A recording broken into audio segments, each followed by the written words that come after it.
ዘመግማማት ማለት አሁን ነው ምን አይነት አሁን ፕራንክ መሆኑ በደንብ ፍንትው ብሎ የሚያሳይ ቪዲዮ እንደሆነ ነው የተረዳሁት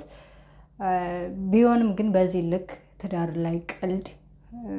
ምን የሚሉት ነገር ነው ምን ሊያስተምር ነው እሺ የልጅቱ መሸወድ አረብ ሀገር ላይ ያሉ እህቶች በዚህ መልኩ ይጭበረበራሉ ብሎ መልእክት ለማስተላለፍ ነው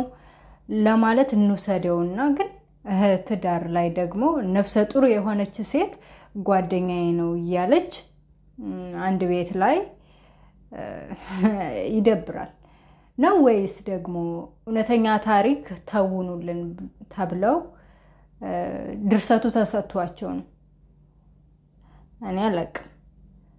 ከየት አምጥተውት እንደሆነ ወይስ ደግሞ ይሄ አይዲያ ለመፍጠር ገቢ ለማምጣት ተብሎ ይሄ የኑሮ ውድነቱ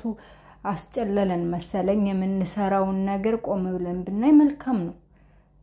እኔ እውነት እየመሰለኝ አይደለም አሁን ላይ የማያቸው ነገሮች ከእውነታው የራቁ የሚባለው ነገር ናሂና ውብዬ መካከል ችግር ተፈጥሯል ብዬ እንዳስብ ያደረገኝ አይደለም ድራማ እየመሰለኝ ነው ያለው ነገር እንዴ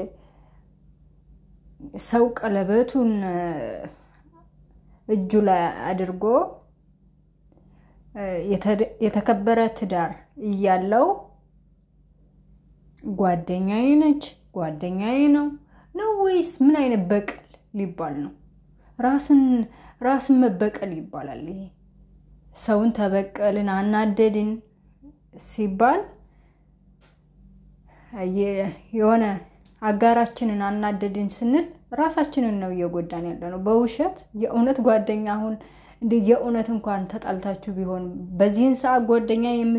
የምትይዥበት ሰዓት አይደለም አንቺ በተጎዳሽበት ሰዓት አንቺ በተሰበርሽበት ሰዓት ሌላ ሰው ታስቢያለሽ ከሌላ ሰው ጋር ህይወት ይኖረኛል እንደ አዲስ እቀጥላለሁ ብሎ ማሰብ ሞኝነት ነው ራስን መሸወድ ነው አንቺ በታመምሽበት በተሰበርሽበት ጊዜ ላይ ሌሎችን ለመስበር ካልሆነ ሌላ ወንድም ልትቀርበይ አትችይም ጊዜ ይፈልጋል እኮ ሁሉም ነገር ጊዜና ሁኔታ ሲፈታው ነው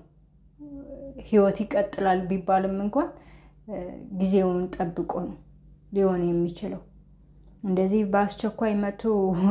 ሆነ ትርምስምሱን አወጣችሁት እኮ ይሄ የተከበረ ትዳር ሁሉም ሰው እንደናንተ በሆን ብሎ አራአያ የሚያደርጋችሁ ሰው ጋር ተቀምጣችሁ ሚዲያ ላይ ተቀምጣችሁ እንደዚህ ውርድ ብላችሁ ደግሞ ትርምስምስ ያለ ነገር አትስሩ እንደው ስራ እንኳን ቢሆን ድራማ የተጻፈላችሁን እንኳን ያነበባችሁ ቢሆን ማለት የሆነ ሰው ጽፎላችሁ ከሆነ ብዬ ነው ድርሰቱን ሰጥቷችሁ ከሆነ ብዬ ነው እንድታውኑላችሁ